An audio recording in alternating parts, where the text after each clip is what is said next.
ಸುದ್ದಿಗಾರ ಈಗ ನಿಮ್ಮ ಕೇಬಲ್ ನೆಟ್ವರ್ಕ್ನಲ್ಲಿ. ಪವಿತ್ರ ಗೌಡ ಪವಿತ್ರ ಗೌಡ ಅವರು 2011ರಲ್ಲಿ ಕಸ್ತೂರಿ ಟಿವಿಯಲ್ಲಿ ಒಂದು ಸಿಟಿಸನ್ ಪ್ರೋಗ್ರಾಮ್ ಶುರುವಾಯಿತು.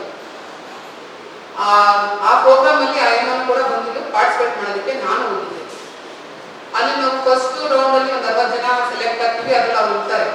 ಸೆಕೆಂಡ್ ರೌಂಡ್ ಅಲ್ಲಿ 30 ಜನ ಸೆಲೆಕ್ಟ್ ಆಗ್ತೀವಿ, ಅದ್ರಲ್ಲಿ ಅವ್ರು ಇರೋದಿಲ್ಲ. ಮತ್ತೆ ನಾವು ಊಟಕ್ಕೆ ಕೂಡ ಜೊತೆಗೆ ಹೋಗ್ತೀವಿ, ಅದನ್ನ ಫೋಟೋ ಎಲ್ಲ ತಗೊಂತೀವಿ, ಫೋಟೋಗಳು ಕೇಳ್ತಾರೆ ಅದಕ್ಕೆ. ನಂತರ ರಾತ್ರಿ ನಾನೇ ತಗೊಂಡೋಗಿ ನನ್ನ 2 ವೀಲರಲ್ಲಿ ಅವ್ರನ್ನ ಕತ್ತಲುಗುಪ್ಪೆಯಲ್ಲಿ ಬಿಡ್ತೀನಿ. ನನ್ನ ಮನೆ ಕೂಡ ಕತ್ತಲುಗುಪ್ಪೆಯಲ್ಲಿ ಇರುತ್ತೆ. ಅದಾದ್ಮೇಲೆ ನಾನು ಡಾಮಿನಸ್ ಅಲ್ಲಿ ಕೆಲಸ ಮಾಡ್ತಾ ಇರ್ತೀನಿ. ಆ ಡಾಮಿನಸ್ ಅಲ್ಲಿ ಕೆಲಸ ಮಾಡ್ಬೇಕಾದ್ರೆ ನಾನು ಒಂದು ಮೆಸ್ ಊಟಕ್ಕೆ ಹೋಗ್ತೀನಿ. ಅದಕ್ಕೂ ಮುಂಚೆ ದೇವಸ್ಥಾನದಲ್ಲಿ ಸಿಗ್ತಾರೆ ಅವ್ರು ನಮಗೆ, ರಾಜರಾಜೇಶ್ವರಿ ದೇವಸ್ಥಾನದಲ್ಲಿ. ನಾನು ದೇವಸ್ಥಾನಕ್ಕೆ ಹೋಗ್ಬಿಟ್ಟು ದೇವಸ್ಥಾನದಲ್ಲಿ ಸಿಕ್ಕಿದ್ರು, ಮನೇನ ಕರ್ಕೊಂಡು ಹೋಗಿ ತೋರಿಸಿದ್ರು. ಅದಾದ್ಮೇಲೆ ನಾನು ಡಾಮಿನಸ್ ಕೆಲಸ ಮಾಡ್ಬೇಕಾದ್ರೆ ಮಧ್ಯೆ ನಾನು ಮೆಸ್ ಊಟಕ್ಕೆ ಹೋಗ್ತೀನಿ. ಅಲ್ಲಿ ಅವ್ರ ಮನೆ ಹತ್ರ ಇರುತ್ತೆ. ಸೊ ಹಾಗಾಗಿ ಕಾಲ್ ಮಾಡಿ ನಾನೇ ಹೋಗ್ತೀನಿ. ಫಸ್ಟ್ ಟೈಮ್ ಹೋದಾಗ ಮನೆಯಲ್ಲಿ ಯಾರು ಇರೋದಿಲ್ಲ, ಅವ್ರ ಒಬ್ಬರೇ ಇರ್ತಾರೆ. ಸೆಕೆಂಡ್ ಟೈಮ್ ಹೋದಾಗ ಒಂದು ಮಗು ಇರುತ್ತೆ, ನನ್ನ ಮಗು ಅಂತ ಹೇಳ್ತಾರೆ. ಥರ್ಡ್ ಟೈಮ್ ಆ ಮಗು ಜೊತೆ ನಾನು ಸ್ವಿಮ್ಮಿಂಗ್ ಆಟ ಆಡಿದ್ರೆ ಬಂದೆ. ಆಮೇಲೆ ನಾನು ಕೆಲಸ ಬಿಟ್ಬಿಟ್ಟೆ, ಅದಷ್ಟೇ ಅವರು. ಅದಾದ್ಮೇಲೆ 2016ರಲ್ಲಿ ಅವರು ಅವರು ಇಂಜಿನಿಯರ್ ಅಂತ ಹೇಳಿ ಒಬ್ಬರನ್ನ ಪರಿಚಯ ಮಾಡಿಸಿದ್ರು. ಅದಾದ ನಂತರ 2016ರಲ್ಲಿ ನನಗೆ ಪಾಪಣ್ಣವ್ರನ್ನ ಪರಿಚಯ ಮಾಡಿಸಿದ್ರು, ಗಂಡ ಅಂತ ಹೇಳಿ. ಅವಾಗ ನಮ್ಗೆ ಮದುವೆ ಆಗಿತ್ತು 2016ರಲ್ಲಿ. ನಮ್ಮ ಮನೆಯವ್ರನ್ನ ನಮ್ಮನ್ನ ಇಬ್ಬರು ಊಟ ಕರೀತಾಳೆ ಮನೆಗೆ. ಬ್ರಿಗೇಡ್ ಅಲ್ಲಿ ಮನೆ ಇರುತ್ತೆ, ಮನೆ ಚೇಂಜ್ ಮಾಡಿಬಿಡ್ತಾಳೆ. ಫಸ್ಟ್ ಹೋಗಿದ್ದು ನಾನು ಶ್ರೀರಾಮ್ ಅಪಾರ್ಟ್ಮೆಂಟ್ಸ್. ಸೆಕೆಂಡ್ ಟೈಮ್ ಹೋಗೋದು ನಾನು 2016ರಲ್ಲಿ ಹೋಗೋದು ಬ್ರಿಗೇಡ್ ಹೋದಾಗ ನಮ್ಮ ಯಜಮಾನ್ರು ಕೇಳ್ತಾರೆ, ಅವ್ರ ಯಜಮಾನ್ ಏನ್ ಕೆಲಸ ಮಾಡ್ತಾರೆ ಅಂತ. ನಮ್ಮ ಯಜಮಾನ್ ಕೂಡ ಟೂಲ್ಸ್ ಡಿಸೈನರು, ನಾನು ಇಂಜಿನಿಯರ್ ಅಂತ ಹೇಳ್ತೀನಿ. ಅಲ್ಲಿ ಹೋದ ತಕ್ಷಣ ಪಾಪಣ್ಣವರು ಯೂನಿಫಾರ್ಮ್ ಹಾಕೊಂಡು ರೂಮಲ್ಲಿ ಅವ್ರಿಬ್ರು ಏನೋ ಇದು ಮಾಡೋದನ್ನ ನಮ್ಮ ಗಂಡ ಅಬ್ಸರ್ವ್ ಮಾಡ್ತಾರೆ. ಮಾಡ್ಬಿಟ್ಟು ನಮ್ಗೆ ಸರಿಯಾಗಿ ಕ್ಲಾಸ್ ತಗೋತಾನಲ್ಲೇ, ಊಟ ಮಾಡೋಕ್ಕೂ ಕೂಡ ನಮ್ಗೆ ಸೇರಿರ್ತಿಲ್ಲ. ಇನ್ನೊಂದು ಇಂಜಿನಿಯರ್ ಅಂತ ಆಯಪ್ಪನವರ ಪೊಲೀಸು ಅಂತ. ನಾವು ಅಲ್ಲಿ ಆಕ್ಚುಲಿ ಸ್ಟೇ ಆಗಕ್ಕೆ ಹೋಗ್ಬಿಡ್ತೀವಿ. ನೈಟು ನಾವು ಸ್ಟೇ ಆಗಲ್ಲ. ನನ್ನ ಗಂಡ ಜಗಳ ಮಾಡೋಕ್ಕೆ ಶುರು ಮಾಡ್ತಾನೆ, ನಾನು ಬಂದ್ಬಿಡ್ತೀವಿ. ನಾವು ಅದು ಲಾಸ್ಟ್ ಅಷ್ಟೇ, ಮತ್ತೆ ಸಿಗಕ್ಕೆ ಹೋಗಿಲ್ಲ ನಾನು. ಯಾಕಂದ್ರೆ ನನ್ನ ಗಂಡ ಚೆನ್ನಾಗಿ ಉಪ್ಪು ಹಾಕ್ತಾನೆ. ಅದಾದ್ಮೇಲೆ ಇವಾಗ ಹೊಸದಾಗಿ ನಮ್ಮ ಸಾಹೇಬರು ಬಂದ್ರಲ್ಲ, ಸಿದ್ದರಾಮಯ್ಯ CM ಆದಮೇಲೆ 22-23 ಸಿಗ್ತಾರೆ. ಸಿಕ್ಕಿದ ನಂತರ ನಂಬರ್ ತಗೋತಾರೆ. ಯಾಕಂದ್ರೆ ಫಸ್ಟ್ ನಂಬರ್ ಎಲ್ಲ ಚೇಂಜ್ ಆಗೋದಿರುತ್ತಲ್ವಾ. ನಂಬರ್ ತಗೊಂಡು ಸಿಗು ಪುಷ್ಪ, ಮನೆಗೆ ಬಾ ಪುಷ್ಪ ಅಂತಾರೆ. ಬಟ್ ನಾನು ಹೋಗಿರಲ್ಲ, ಯಾಕಂದ್ರೆ ನಮಗೂ ಕೆಲಸ ಕಾರ್ಯಗಳಿದ್ದು, ನನಗೆ ಚಿಕ್ಕ ಮಕ್ಕಳಿದ್ರೆ ಬಿಸಿ ಇದೆ.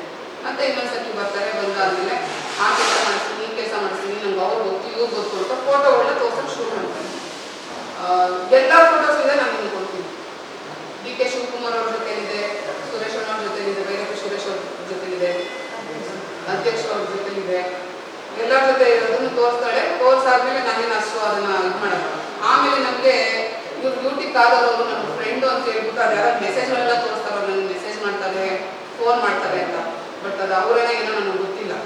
ಯಾಕಂದ್ರೆ ಅವ್ರ ಫೋಟೋ ಇತ್ತು, ತೋರಿಸಿದ್ದು ನಿಜ ನನಗೆ. ಅದಾದ್ಮೇಲೆ ನಮ್ಮ ಊರಿಂದ ಒಬ್ರು ಬರ್ತಾರೆ, ಸಾಹೇಬರು ನೋಡ್ಬೇಕು. ಸಾಹೇಬರು ಸಿಗಲ್ಲ, ಫುಲ್ ಬಿಸಿ ಇರ್ತಾರೆ. ಪಾಪ ಬೇಜಾರು ಮಾಡ್ಕೊತಾಳೆ ಇನ್ನು. ಅಯ್ಯೋ ನಾನು ಅಷ್ಟು ದಿವಸದಿಂದ ಬರ್ತಾ ಇದ್ದೀನಿ, ಊರವರೆಲ್ಲ ಕೆಲಸ ಮಾಡಿಸ್ಕೊಂಡು ನಾನು ಕೆಲಸ ಮಾಡಿಸ್ಕೊಳಕ್ಕಾಗಲಿಲ್ಲ, ನನ್ನ ಮುಗಿಗೊಂದು ಕೆಲಸ ಬೇಕು. ಆ ಸೇಮ್ ಟೈಮ್ ಇವ್ರು ಬರ್ತಾರೆ. ನನಗೆ ಬಂದ ತಕ್ಷಣ ಅಯ್ಯೋ ಅಷ್ಟೇ ತಾನೇ ಪುಷ್ಪ, ನಾನು ಮಾಡಿಸ್ಕೊಡ್ತೀನಿ ಬಾ, ತಾತ ಸಾಹೇಬ್ರಿಗೆ ಹೇಳ್ಬಿಟ್ಟು, ನನಗೆ ಅವ್ರ ಫ್ರೆಂಡ್ ಅಲ್ವಾ, ಹಂಗೆ ಹಿಂಗೆ ಅಂತ ಆ ಎಮ್ಮೆ ಮುಂದೆನೇ ಹೇಳ್ಬಿಡ್ತಾರೆ. ಮೇಡಮ್, ಈಗ ನೀನು ಕೆಲಸಕ್ಕೆ ದುಡ್ಡು ಕೊಟ್ರಿ ಅಂತಲ್ಲ, ಎಷ್ಟು ದುಡ್ಡು ಕೊಟ್ರಿ, ಏನ್ ಕೆಲಸ, ನಾನು ಟೋಟಲ್ ಏನ್ ಕೆಲಸ ಕೊಟ್ರಿ, ಯಾವಾಗ ಕೊಟ್ರಿ, ಮತ್ತೆ ಈಗ ಏನಾಗಿದೆ ಸರ್? ನಾನು ನೀಗೊಳಿಕೆ ಅಂತ ಹೇಳ್ಬಿಟ್ಟು 15 ಲಕ್ಷ ಮಾತಾಡಿದ್ವಿ ಸರ್, ಇಬ್ರು ಕ್ಯಾಂಡಿಡೇಟ್. ಆ ಇಬ್ರು ಕ್ಯಾಂಡಿಡೇಟ್ಗೆ 15 ಲಕ್ಷ ಮಾತಾಡಿದ್ದಕ್ಕೆ ಅವಳು ನಾನು ಒಂದು 24 ಲಕ್ಷ ಟೋಟಲ್ ಕೊಟ್ಟಿರೋದು ಸರ್. 4 ಲಕ್ಷ ಕೊಡ್ಬೇಕಿತ್ತು.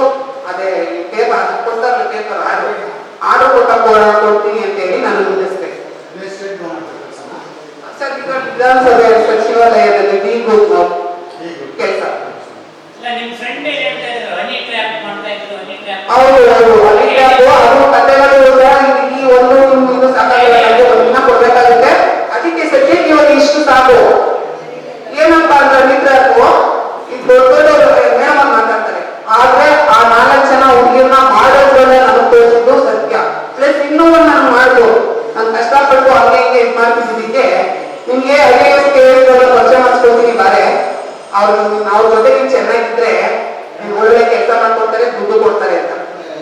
ಒಂದ್ಸತಿ ಹೇಳಿದಾಗ ನಾನು ಸುಮ್ಮನೆ ಹೇಳ್ತೀನಿ ನಮ್ಗೆ ಯಾಕೆ ಅವೆಲ್ಲ ಅಂದೆ 2 ಸತಿ ಹೇಳಿದ್ರು ಬೇಡ ಬೇಡ ಅಂತಿದ್ದೆ 3ನೇ ಸತಿ ಹೇಳಿದ್ರು ನಮ್ಗೆ ತುಂಬಾ ಕೋಪ ಬಂತು ಅಂತೆ ಅವೆಲ್ಲ ಮಾಡ್ಬೇಕಾದ್ರೆ ಈ ತರ ಎಲ್ಲ ಮಾಡಿ ಒದ್ದಾಡೋಂಥ ಅವಶ್ಯಕತೆ ನಮ್ಗಿಲ್ಲ ನಾನು ಓದ್ಬಿಟ್ಟು ಹೋಗಿ ನಾನು ಅದ್ರಾಗ ಸರ್ ತಕ್ಕ ಮೀಸ್ಕತೀನಿ ಅಂತ ನನ್ನ ಕೈಲಿ ಆಗಿಲ್ಲ ಅಂದ್ರೆ ಸ್ವಲ್ಪ ನನ್ನ ಗಂಡ ನಮ್ಗೆ ಏನಾದ್ರು ಅದೇ ಸಂಸಾರದಲ್ಲಿ ಏನಾದ್ರು ಇರುತ್ತೆ ಅದನ್ನ ನಾವು ನಂಬಿಕೊಂಡು ಹೇಳ್ತೀವಿ ಇಂಥ ಲೋಕ ಮುಂಬರಿಗೆ ನಮ್ಮ ಮನೆಯಲ್ಲಿ ಏನೋ ಬೆಳಗ್ಗೆ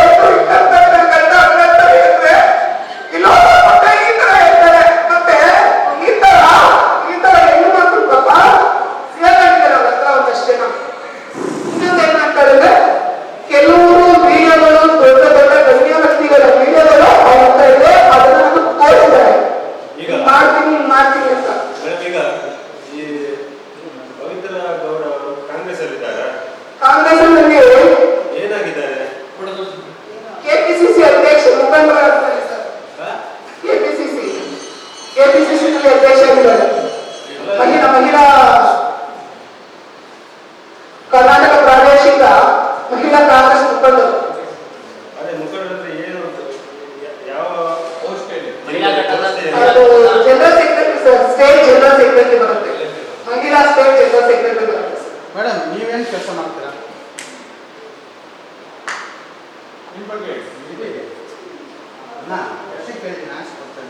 ನೀವೇನು ಕೆಲಸ ಮಾಡ್ತೀರಾ? ಇಲ್ಲ ನಾವು ನೆಕ್ಸ್ಟ್ ಪವಿತ್ರ ಗೌಡ ಕಂಪ್ಲೇಂಟ್ ಕೊಟ್ಟೆ 3 ತಿಂಗಳು ಓಡಾಡಿದೆ. ಅವ್ರು ಕರೆಸಿ ಮಾತಾಡಿದ್ರು. ಫಸ್ಟ್ ಒಪ್ಕೊಂಡಿಲ್ಲ, ಆಮೇಲೆ 10 ಲಕ್ಷ ಕೊಡ್ತೀನಿ ಅಂತ ಒಪ್ಕೊಂಡೋದು. 5 ಗಂಟೆಗೆ ತರ್ತೀನಿ ಎಂದು ನಾನು ರಾತ್ರಿ 9 ಗಂಟೆಗೆ ಕಾಯ್ದೆ ಕೂತ್ಕೊಂಡೆ, ಬರ್ಲಿಲ್ಲ. 1 ವಾರ ಕಳೆದೆ, 10 ದಿನ ಕಳೆದೆ, 1 ತಿಂಗಳಾದ್ಮೇಲೆ ನಾನು ಹೋಗಿ ಸಿಎಂ ಕಂಪ್ಲೇಂಟ್ ಮಾಡಿದೆ. ಸರ್ ಈ ಮುಂದೆ ಈ ಮಾತಾಡಿ ಅಂತ ಬಂದ್ರೆ ಸೇರಿಸ್ಕೊಂಡಿದ್ದಕ್ಕೆ ಅವ್ರಿಗೆ ಬರಲ್ಲ ಕಣಮ್ಮ ಅಂತ ಹೇಳಿದ್ರು. ಸರ್ ನನಗೆ ಈ ತರ ಅನ್ಯಾಯ ಆಗಿದೆ ಅಂತ ಹೇಳಿದ ತಕ್ಷಣ ಅವರು ಶ್ರೀ ಹರಿಬಾಬು ಅವರು ಫೋನ್ ಮಾಡಿ ಇದನ್ನ ಫೈಲ್ ಮಾಡಿ ಇಮಿಡಿಯೇಟ್ ಆಗಿ ಇವ್ರಿಗೆ ನ್ಯಾಯ ಕೊಡ್ಬೇಕು ಅಂತ ಹೇಳಿದ್ದಾರೆ. ಮೇಡಮ್ ನೀವು ಫಸ್ಟ್ ಟೈಮ್ ಮೀಟ್ ಮಾಡಿದ್ರಲ್ಲ, ಯಾವಾಗ ಮೀಟ್ ಮಾಡಿದ್ರಿ? 2011ರಲ್ಲಿ ಸರ್. ಆ ಫೋಟೋ ಕೊಡ್ತೀನಿ ಆಕೆ ಹೆಂಗಿದ್ರು ಅಂತ. ಇದಕ್ಕೆ ಸ್ವಲ್ಪ 2011ರಲ್ಲಿ ಯಾಕೆ ಭೇಟಿ ಮಾಡಿದ್ರಿ ಅವ್ರನ್ನ? ನಾನು ಕಸ್ತೂರಿ ಟಿವಿ ಚಾನಲ್ ಸಿಟಿಸನ್ ಪ್ರೋಗ್ರಾಮ್ ಹೋಗಿದ್ದೆ. ಅಲ್ಲಿ ಆಕೆ ಕೂಡ ಪಾರ್ಟಿಸಿಪೇಟ್ ಮಾಡಕ್ ಬಂದಿತ್ತು. 2011ರಲ್ಲಿ ಅವ್ರ ಹಂಗೆ ಇತ್ತು. ಇವಾಗ ಹೆಂಗಿದ್ದಾರೆ ನೋಡಿ ಫೋಟೋ ಚಿಕ್ಕ ಫೋಟೋ ತೆಗೆದು ನಾವು ಅದು ಫೋಟೋ ಕೊಡ್ಬೇಕು ಅಂತ ಫೋಟೋ ತೆಗಿಸ್ತೀವಿ. ಆಕೆ ಬೆಳ್ಳು ಚೆನ್ನಾಗಿದ್ದಲ್ವ, ಬೆಳ್ಳಿಗಿದ್ದಲ್ಲ. ನಾವು ಇಲ್ಲಿ ಅರ್ಜಿಯಿಂದ ಬಂದಿರೋ ಕೂಗಲು ದಣಿಗಳು ಅಲ್ಲಿ ನೋಡ್ಬಿಟ್ಟು ಜೊತೆಲೆ ಊಟ ಮಾಡಿದ್ವಿ, ಜೊತೆಲೆ ಕರ್ಕೊಂಡು ಹೋಗ್ಬಿಟ್ಟೆ. ನನಗೆ ಫೋಟೋ ತೆಗ್ಸೋದು ಕರ್ಕೊಂಡು ಹೋಗಿದ್ದೇನೆ.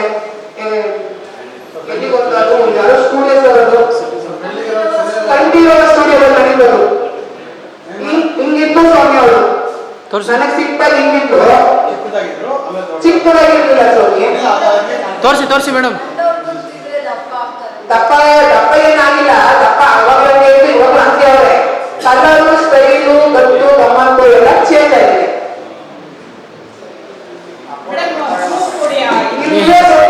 ವಾಟ್ಸ್ಆಪ್ ಬರ್ತಾರೆ ಎಲ್ಲ ಕಳಿಸ್ತೀನಿ ನನಗೆ ಕುತ್ಕೊಂಡು. ಅದೇನು ಝೂಮ್ ಹಾಕೋದು ಏನು ಕಾಣಿಸ್ತಾನೆ ಇಲ್ಲ. ಕಾಣುತ್ತೆ ಅಷ್ಟು ಕ್ಲಾರಿಟಿ ಉದ್ಯೋಗ ತಗೊಳ್ಳೋದು ಅಥವಾ ಟ್ಯಾಕ್ಸ್ ವಂಚನೆ ಉಳ್ಕೊಳ್ಳಿ ಅಂತೇಳಿ ತಗೊಂಡೋಗಿ ಅಮೌಂಟ್ ಡ್ರಾ ಮಾಡ್ಕೊಂಡು ಕೊಡೋದು ತಪ್ಪು ಗೊತ್ತಾಗಲಿಲ್ಲ ಸರ್. ಗೊತ್ತಿತ್ತು ಅದನ್ನ ಕಾಂಬಿನೇಷನ್ ತೋರಿಸ್ತೀನಿ. ಅವರು ಒಂದೇ ಮತ್ತೆ ಇದು ನಮಗೆ ನಂಬಿಕೆ ಇಲ್ಲ. ಕೆಲಸಕ್ಕೆ ಎಷ್ಟೋ ಟ್ರೈ ಮಾಡ್ತಾರೆ. ನೀವು ಇರೋಬರ ದುಡ್ಡನ್ನೆಲ್ಲ ತಂದು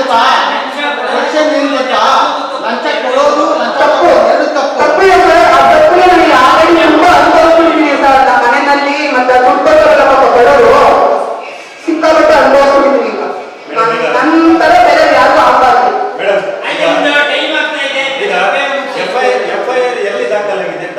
ದಾಖಲಾಗಿದೆ ಸರ್. FIR ಬಂದು ಶಾಂತಿನಗರದಲ್ಲಿ ಆಗಿದೆ ಸರ್.